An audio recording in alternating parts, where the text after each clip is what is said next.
लोकसभा चुनाव 2024 का बिगुल बज चुका है और अगर हम कानपुर लोकसभा सीट की बात करें तो ये सीट एक गठबंधन के खाते में गई है। यानी कि समाजवादी पार्टी और कांग्रेस को लेकर जो गठबंधन हुआ था, ये सीट उस खाते में गई है और ये सीट मिली है कांग्रेस को। लेकिन एक जो सबसे बड़ी दिक्कत दिखाई पड़ रही है वो ये कि कांग्रेस को ये सीट भले ही चली गई हो, लेकिन कांग्रेस के पास प्रत्याशियों का टोटा है, ऐसी बात राजनीतिक हलकों में चर्चा में के विषय बनी हुई है। उसका कारण भी है। उसका क्या कारण है यह हम आज आपको बताते हैं। देखिए, सबसे पहला जो कारण है वो ये है कि अगर हम कांग्रेस की बात करें तो सबसे ज़्यादा जिस नाम की चर्चा हो रही है कांग्रेस प्रत्याशी के रूप में, वो हो रही है अजय कपूर। अजय कपूर गोविंदनगर से विधायक रह चुके हैं, एक बार नहीं 3 बार रह चुके हैं और एक बड़ा नाम है, कद्दावर नाम है अजय कपूर का। इसलिए सबसे ज़्यादा अजय कपूर के नामों की चर्चा हो रही है इतनी बार विधायक रहने के बाद, और एक पुराने कांग्रेसी नेता होने के बाद, कद्दावर नेता होने की वजह से उनका नाम बार बार इस पूरे प्रत्याशी के लिए आ रहा है। दूसरा नाम, अगर हम दूसरे नाम की चर्चा करें कि दूसरा नाम कौन सा आ रहा है, तो वो है आलोक मिश्रा का।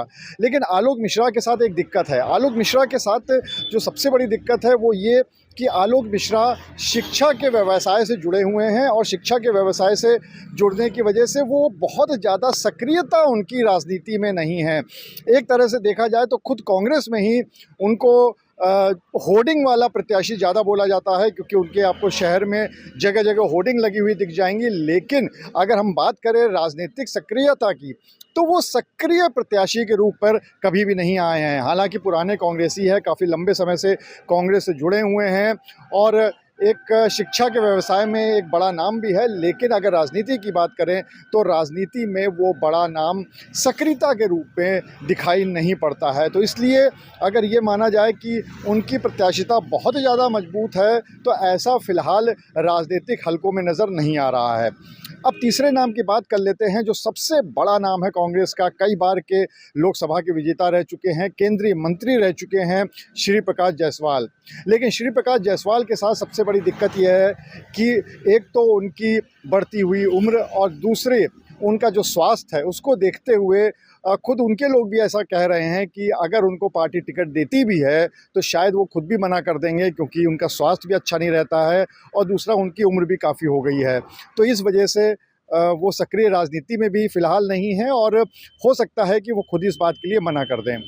उनके एक भाई हैं प्रमोद जायसवाल, वो भी कांग्रेस से जुड़े हुए हैं। हालांकि अगर बहुत सालों पहले की बात करें तो जब श्री प्रकाश जायसवाल पहली बार मंत्री बने थे, तब वो उनके जो भाई हैं प्रमोद जायसवाल, वो समाजवादी पार्टी में थे। लेकिन बाद में श्री प्रकाश जायसवाल के कहने पर प्रमोद जायसवाल पार्टी छोड़कर कांग्रेस में आ गए थे और उसके बाद से लगातार कांग्रेस में बने हुए हैं। लेकिन फ़िलहाल वो भी सक्रिय राजनीति से दूर हैं और इस प्रत्याशिता की दौड़ में वो कहीं पे दिखाई नहीं पड़ते हैं।